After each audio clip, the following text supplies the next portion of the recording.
नमस्कार आप सभी को स्वागत है आपका हमारे इस प्लेटफॉर्म पर। UP triple S C Uttar Pradesh अधीनस्थ सेवा चयन आयोग के लिए हम लोग क्लासेस कर रहे थे कंप्यूटर की। ठीक है। और कंप्यूटर के एमसीक्यूज कर रहे थे। इन्हीं एमसीक्यूज की श्रृंखला को आगे बढ़ाएंगे। और चलिए क्वेश्चन नंबर पहले से शुरू करते हैं। क्वेश्चन नंबर पहले में कह रहा है कि स्टोरेज डिवाइस पर मेन फोल्डर को क्या कहा जाता है। स्टोरेज डिवाइस है, उसमें मेन फोल्डर है, उस मेन फोल्डर को कहा जाता है रूट डायरेक्टरी, इंटरफेस, या फिर डिवाइस ड्राइवर, प्लेटफॉर्म, या फिर ये लिखा है मेन। मेन डायरेक्टरी बताइए, इसे कहा जाता है रूट डायरेक्टरी। मैंने आपको पहले भी इसके बारे में दो जानकारियां दी थी, याद रखो। कौन कौन सी? रूट डायरेक्टरी ये क्या है? दरअसल यह फोल्डर है, या हम कहें यह फोल्डर स्तर की शीर्ष संरचना है। शीर्ष संरचना है। अच्छा, तो इसे कहा क्या जाता है? दरअसल आप जब स्टोरेज डिवाइस पर जो मेन फोल्डर होता है, मेन फोल्डर की ये होती है मुख्य निर्देशिका अर्थात रूट डायरेक्टरी। नेक्स्ट देखो, दूसरा नंबर कह रहा है कि निम्नलिखित में से क्या मोबाइल ऑपरेटिंग सिस्टम नहीं है। अब इनमें आपको जो एंड्रॉइड दिया है उसके बारे में पता होना चाहिए। सफारी, सिम्बियन, या फिर जो आईओएस है, या ब्लैकबेरी। इन सभी के बारे में आपको पता होना चाहिए। 5 ऑप्शंस दिए गए हैं, इन 5 में से कोई एक सही है। ये जो सफारी लिखा है ना, उसके बारे में जानो जरा, ये क्या है? देखो, सफारी, ये इटावा सफारी की मैं बात नहीं कर रहा हूँ, जंगल सफारी की। दरअसल ये जो सफारी है, ये एक वेब ब्राउज़र है। Web browser. जब हम लोग इंटरनेट के बारे में पढ़ेंगे, इंटरनेट, वेब टेक्नोलॉजी, इनके सब के बारे में पढ़ेंगे, तो वहाँ पर वेब ब्राउज़र क्या हैं, इनके एप्लीकेशंस कौन-कौन से हैं, तो वेब ब्राउज़र्स और इनको निर्मित कब किया गया था, कौन-सी कंपनी ने इनको निर्मित किया है, तो इन सब के बारे में चर्चाएँ करेंगे। ठीक है? तो ख़ैर, अभी आ जाओ सफारी में। ये है क्या? ये है एक वेब ब्राउज़र। ये किसी खास कंपनी ने विकसित किया है किसी खास उद्देश्य के लिए, जो कि एप्पल के द्वारा, या हम कहें एप्पल के ऑपरेटिंग सिस्टम में निर्मित किया गया है। ऑपरेटिंग सिस्टम में इसे निर्मित किया गया। ठीक है? ध्यान दो, सफारी एक वेब ब्राउज़र है और आपसे पूछा गया था कि मुझे बताओ मोबाइल ऑपरेटिंग सिस्टम कौन-सा नहीं है? तो यही सफारी हो जाएगा, चूँकि ये तो वेब ब्राउज़र है। अब इसमें यहाँ लिखा है एंड्रॉइड, ये लिखा है आईओएस, सिम्बियन, या फिर ब्लैकबेरी। ये क्या है? आओ देखो। अगर हम आईओएस को ले लें, गौर करो, ये क्या है? यह एक मोबाइल ऑपरेटिंग सिस्टम है। गौर करना, ये एक मोबाइल ऑपरेटिंग सिस्टम है। तो मुझे ये बताओ, इसे किसके लिए विकसित किया गया है? दरअसल इसे विकसित किया गया है, एप्पल ने विशेष रूप से इसे अपने ही मोबाइल डिवाइसेस के लिए विकसित किया है। यानी कि हम कह सकते हैं इसे एप्पल ने विशेष रूप से अपने ही मोबाइल डिवाइस के लिए, अपने ही मोबाइल डिवाइस के लिए इसे विकसित किया। ठीक है? यहाँ तक आप बात समझ पा रहे हो? खैर, ये हो गया आईओएस के बारे में। और कौन-सा था? एक और था, इसका नाम है एंड्रॉइड। ये क्या है? आपके पास हैंडसेट होंगे, उनमें जो ऑपरेटिंग सिस्टम का इस्तेमाल किया जाता है वो एंड्रॉइड ही है। अर्थात यह एक मोबाइल ऑपरेटिंग सिस्टम है। ऑपरेटिंग सिस्टम है। अब मुझे बताओ, ये किस पर आधारित है? दरअसल यह है लिनक्स, LINUX, यानी कि लिनक्स कर्नेल पर आधारित है। कर्नेल पर आधारित है।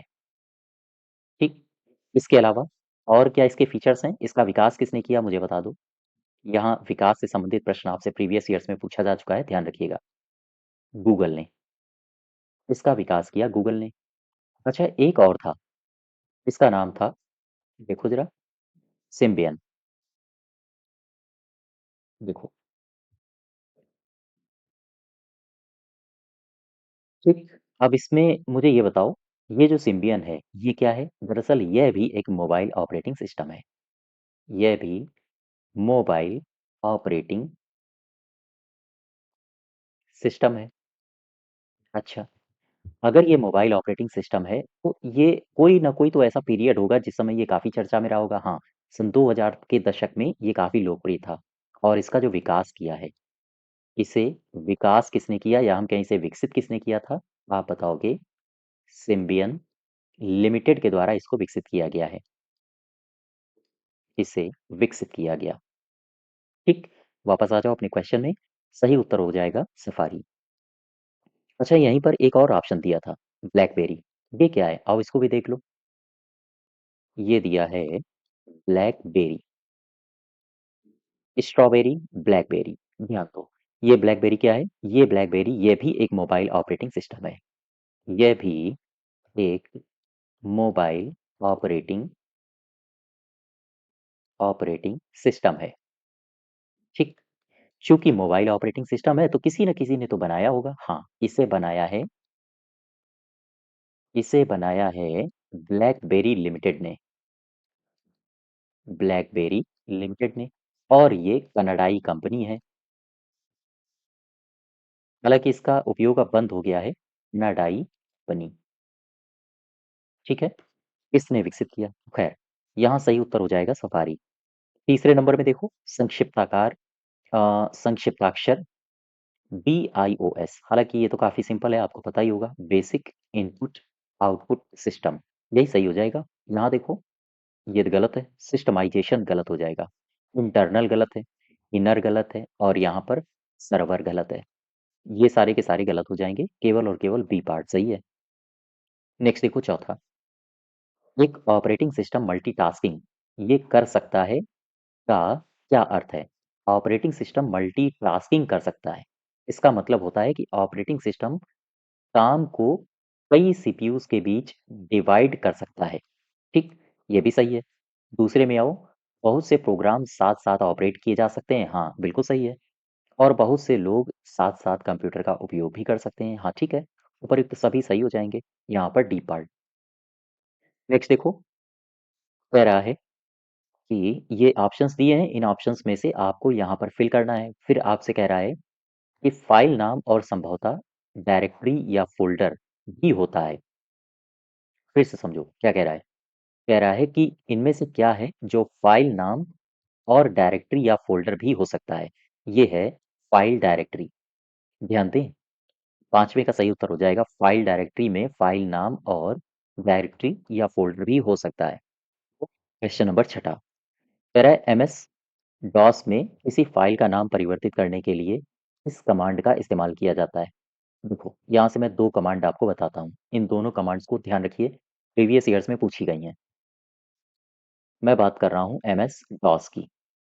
गौर करो, ये जो MS डॉस लिखा है इसमें दो कमांड हैं। एक तो कमांड है REN, और एक, हालांकि दो नहीं, कई सारी कमांड्स हैं, मैं दो कमांड्स को ले रहा हूँ। DIR, ध्यान दें, ये दरअसल command directory DIR file name. ठीक, इनका इनका इस्तेमाल कहाँ पर किया जाता है? DIR फाइल नेम और REN। ध्यान दो, जब भी कभी किसी फाइल का नाम बदलना हो तो आप इस कमांड का इस्तेमाल करेंगे। MS डॉस की बात हो रही है, किसी फाइल का किसी फाइल का नाम बदलना है तो फिर आप इसका इस्तेमाल करोगे। लेकिन अगर आपका एक ही नाम वाली लेकिन अलग-अलग एक्सटेंशन वाली फाइलों को आपको प्रदर्शित करना हो तो फिर आप इसका इस्तेमाल करोगे।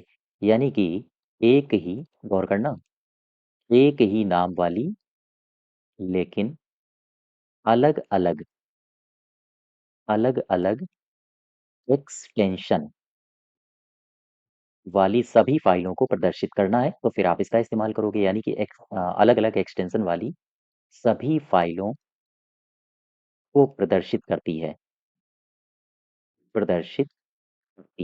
ठीक, तो खैर, अभी आपसे पूछा गया था किसी भी फाइल का अगर नाम बदलना है MS डॉस में तो फिर आप इस्तेमाल करते हो, रीनेम नहीं करोगे, आप इस कमांड का इस्तेमाल करोगे, REN का। नेक्स्ट देखो, नेक्स्ट मैं आपको थोड़ी सी जानकारी दे देता हूँ। UPG के और कंप्यूटर के बैच से अगर आपको एनरोल करना है तो आप हमारे एप्लीकेशन पर जाके वहाँ से जुड़ सकते हो। और इसमें यूपीजी के और कंप्यूटर को साथ-साथ लेकर चला जा रहा है, जिसमें आपको अगर कूपन कोड लगाना हो तो KD21 कूपन कोड भी लगा सकते हो। इसके अलावा बीपीओ के लिए जो 65 अंक आपके आने हैं पंचायती राज से संबंधित, अगर आपको पंचायती राज के 65 अंक कंप्लीट करने हों, उसके लिए भी आप जुड़ सकते हो। और इसमें आपको जो सिलेबस दिया गया है, जो भी आपका ऑफिशियल सिलेबस है, उसी के अकॉर्डिंग क्लासेस दी गई हैं, जैसे पंचायती राज अधिनियम। ठीक इस तरह से आपकी क्लासेस पूरी विधिवत तरीके से आपको एप्लीकेशन पर मिल जाएंगी, जिनमें योजनाएं भी शामिल करी गई हैं। और अगर आप कूपन कोड लगाना चाहते हो तो KD40 आप इसका इस्तेमाल कर सकते हो। साथ ही साथ अगर आपको मॉक टेस्ट ज्वाइन करने हो, 10 मॉक टेस्ट की श्रृंखला है, एप्लीकेशन पर ही मिल जाएगी। इसके अलावा इसी 10 मॉक टेस्ट के अलावा 70 प्लस घंटों का इसी में डिस्कशन कोर्स भी है, जो कि इन्हीं 10 मॉक टेस्ट का डिस्कशन है। ठीक, पंचायती राज के इतिहास से संबंधित भी यहाँ पर आपको वीडियोस प्रोवाइड कराए गए हैं, तो आप चाहें तो मॉक टेस्ट की श्रृंखला से भी जुड़ सकते हो। क्वेश्चन नंबर 7वें में आओ, कह रहा है कि टाइम शेयरिंग सर्वाधिक उपयुक्त है। ध्यान दो, टाइम शेयरिंग सर्वाधिक उपयुक्त है छोटे कार्यों के लिए, बड़े कार्यों के लिए। ये आसान और छोटे कार्यों के लिए सर्वाधिक उपयुक्त टाइम शेयरिंग ऑपरेटिंग सिस्टम होता है। तो सी पार्ट सही हो जाएगा। नेक्स्ट देखो 8वां क्वेश्चन नंबर 8 क्या कह रहा है, इसको थोड़ा सा मैं ऊपर बढ़ाता हूँ। देखो, कह रहा है कि यूजर एप्लीकेशन सॉफ्टवेयर, ध्यान देना, यूजर एप्लीकेशन सॉफ्टवेयर हार्डवेयर को कनेक्ट करते हुए इंटरफेस के रूप में कार्य करते हुए इस प्रकार के सॉफ्टवेयर प्रोसेसर्स को मैनेज करने का कार्य करता है। अब यहाँ से इस शब्द को पकड़ो, मैनेज करता है। मैंने आपको बताया था थ्योरी क्लास में कि भाई अगर सॉफ्टवेयर हार्डवेयर को कनेक्ट करवाते हुए इंटरफेस के रूप में आपको पूरे के पूरे सिस्टम को मैनेज करना है, फिर आप इस्तेमाल करते हो ऑपरेटिंग सिस्टम का। यानी मैनेज करने का काम ऑपरेटिंग सिस्टम का होता है। ठीक वही लिखा है कि यूजर एप्लीकेशन सॉफ्टवेयर हार्डवेयर को कनेक्ट करते हुए इंटरफेस के रूप में कार्य करते हुए इस प्रकार के सॉफ्टवेयर कंप्यूटर्स को मैनेज करने का काम करता है। बताइए, ऑपरेटिंग सिस्टम। क्लियर बात। नेक्स्ट देखो 9th नंबर, ओरेकल द्वारा अधिग्रहित ऑपरेटिंग सिस्टम कौन सा है। ओरेकल द्वारा अधिग्रहित, पहले तो मुझे ये बताओ ओरेकल है क्या। वास्तव में देखो, मैं बात कर रहा हूँ ओरेकल की। ये क्या है, दरअसल ओरेकल डेटाबेस एक ओरेकल डेटाबेस एक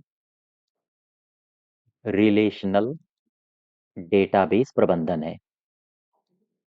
डेटाबेस प्रबंधन है। ठीक, इसने किसको अधिग्रहित किया था, इसने Sun micro system, Sun micro system को अधिग्रहित करके और इसका नाम डाल दिया था ओरेकल सोलारिस। ध्यान दो, अब यहां से आपका सही उत्तर हो जाएगा सोलारिस। ठीक, नेक्स्ट देखो 10वां, कह रहा है कि ऑपरेटिंग सिस्टम अत्यधिक कॉमन टाइप का सॉफ्टवेयर है। सिंपल सा सवाल है, फिर से समझो। कह रहा है कि ऑपरेटिंग सिस्टम ये कॉमन टाइप का एक सॉफ्टवेयर है। किसका सॉफ्टवेयर है, कम्युनिकेशन है, ऑपरेटिंग सिस्टम एप्लीकेशन है, या फिर सिस्टम सॉफ्टवेयर है। ध्यान दें, ये एक सिस्टम सॉफ्टवेयर है। मैंने आपको बताया था कि अगर आप सिस्टम सॉफ्टवेयर के प्रकार देखोगे, सिस्टम सॉफ्टवेयर के प्रकार, तो इसको मैंने दो भागों में बांटा था। कौन कौन से, एक मैंने बताया था operating system, operating system software, और दूसरा क्या बताया था, ये बताया था language translator, language translator system software. ठीक है, ऑपरेटिंग सिस्टम ये किसका प्रकार है, आप बताओगे सिस्टम सॉफ्टवेयर का। नेक्स्ट देखो 11 नंबर, कह रहा है कि सीपीयू से कंप्यूटर के सभी अंग ऑपरेट होते हैं तथा जिस प्रणाली से यह काम करता है वह क्या कहलाती है। सवाल बिल्कुल सिंपल सा है, जिस प्रणाली से यह काम करता है, जिस प्रणाली से यह ऑपरेट होता है, उसे क्या कहते हैं, उसे कहा जाता है ऑपरेटिंग सिस्टम। 11 का सी पार्ट। ठीक है, यहां तक बात समझ पा रहे हो। नेक्स्ट देखो, कह रहा है कि अधिकतर एप्लीकेशन सॉफ्टवेयर एक इंटरफ़ेस युक्त होते हैं। उस प्रकार के सॉफ्टवेयर को क्या कहा जाता है? फिर समझो, कह रहा है जस्ट वेट, इसको मैं थोड़ा-सा ऊपर करता हूँ।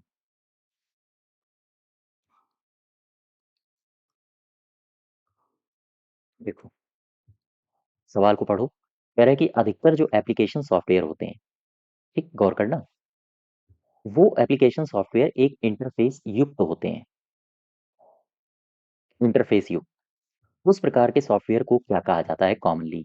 इन्हें कहा जाता है ग्राफिकल यूज़र इंटरफ़ेस, इन्हें कहा जाता है कैरेक्टर यूज़र इंटरफ़ेस। इसके लिए तो आप डीओएस देख लो, माइक्रोसॉफ्ट डिस्क ऑपरेटिंग सिस्टम, आई अ, आई आइकॉन यूज़र इंटरफ़ेस या फिर button user interface.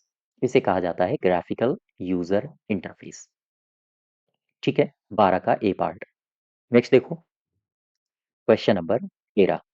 MS DOS operating system है, ये कैसा है? ये तो मैं आपको बता चुका हूँ कि एक तो जीयूआई याद रखो और एक याद रखो सीयूआई। जैसे ही जीयूआई की बारी आए आप इसमें विंडो लगा देना, और जैसे ही सीयूआई की बारी आए आप इसमें डीओएस लगाओगे। सीयूआई क्या है? ये है कैरेक्टर यूजर इंटरफेस, अर्थात ये कमांड लाइन के आधार, या हम कहें कमांड लाइन पर आधारित होता है, अर्थात हम इसे कमांड लाइन इंटरफेस भी कह सकते हैं। तो 13 का ई पार्ट सही हो जाएगा। नेक्स्ट देखो 14। जब आप कंप्यूटर को बंद करते हैं तो बूट रूटीन इस प्रक्रिया को दर्शाता है। बूट रूटीन इस प्रक्रिया को दर्शाता है, ये दर्शाता है पीओएसटी, पोस्ट, जिसे कहा जाता है पावर ऑन सेल्फ टेस्ट। ठीक। 15 देखो, कौन सी प्रक्रिया यह सुनिश्चित करने के लिए जांच करती है कि कंप्यूटर के घटक कर रहे हैं और सही ढंग से जुड़े हुए हैं। इसे तो आप बूटिंग ही कहोगे। बोलो भाई, इसे आप बूटिंग ही कहोगे। इसी में चलता है POST, power on self test और जांच होती है। ठीक। तो 15 का सही उत्तर हो जाएगा ए पार्ट। तो ये 15 क्वेश्चंस थे जो कि कंप्यूटर से संबंधित, यानी कि मेनली ऑपरेटिंग सिस्टम से संबंधित थे। इसी के आगे नेक्स्ट टर्न पर हम लोग कंटिन्यू करेंगे। धन्यवाद।